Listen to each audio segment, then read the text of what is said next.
Hello, everyone. Welcome to Celebrate Black Excellence Speak Out. I'm your digital host, Carlton T. Clay. Our next poet comes from Simpsonville, South Carolina. I present to you Jarod Wright.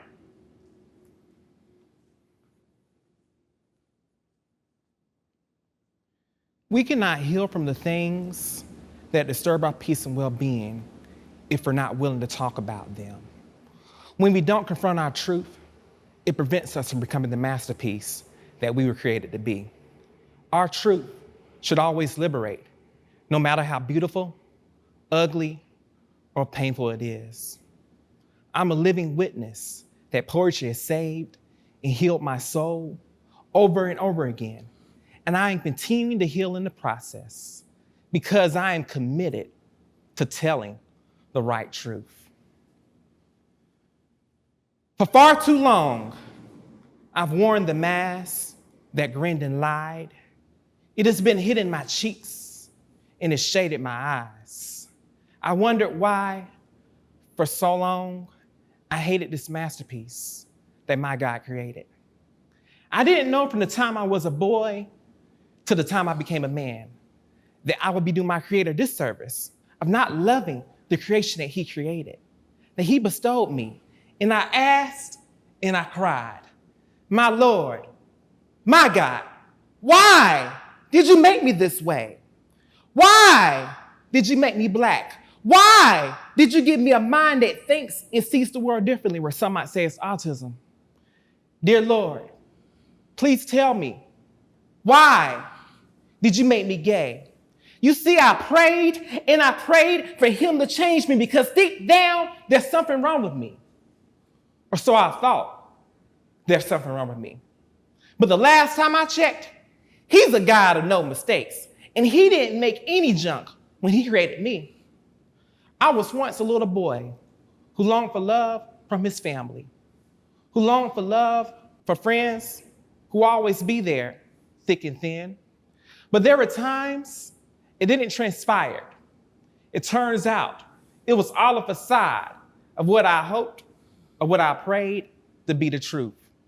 I asked myself, am I unlovable? Perhaps I was misunderstood and no one really didn't care about me. You see, I was only 10 and in the 5th grade, the first time I heard the word gay. A classmate uttered on the school playground. She cursed me with a wildfire attitude. Get away from me, you creep. You are gay, ugly, and annoying. I walked away, heartbroken, but will only be the beginning of the years of bullying I endured. Then came a time I came home crying in the 7th grade, and I decided that life wasn't worth living anymore. I wanted to die out of this universe, because deep down, in the pit of my heart, I didn't want to grow up gay. I was convinced the world would be a much better place without me in it. My parents would encourage me to talk deeper, and I tried, but I couldn't. I tried to like girls, had fantasies of finding the Georgia peach I once promised my family, but that was all a facade too, because I never, ever put my hands on a woman, nor play with her livelihood and her emotions. This boy has now become a man, and some of life's tragedies have rendered and realigned his purpose for a profound time that is 27 years in the making, and I'm recognizing it's time to stop looking for validation from others and to finally love what I see when I look at myself in that mirror. Not prideful, but forever humble. I can acknowledge that I'm humbly Black and beautiful, that I'm humbly on this spectrum and nevertheless intelligent, still working on becoming the masterpiece that my Creator created me to be. Because God knew I was gay before I came out of the womb, and I refuse to apologize for this masterpiece that He created, because this masterpiece that He created ain't no junk, period. I've always been me, and I'll continue being me. So if you have a problem with my life's production, you can exit stage left, because this is my truth. I won't give you the chance to put a damper on my light nor my life, because I am finally happy. I am Mary J. Blige happy, because I found the answer deep down within me.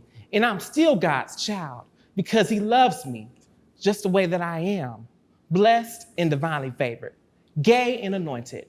So when that day comes, when I stand before my Creator, I'll be sure to tell him the right truth and that I was committed to telling the right truth.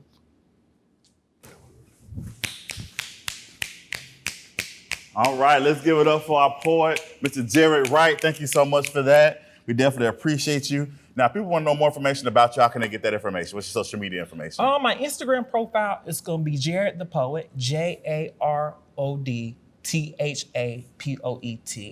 Awesome. Well, thank you so much for that. We definitely appreciate you. And if you want to be a part of Celebrate Black Excellence Speak Out, shoot us an email at CBE365@WJBF.com. I'm Carlton T. Clay. Celebrate Black Excellence Speak Out. Have a good one.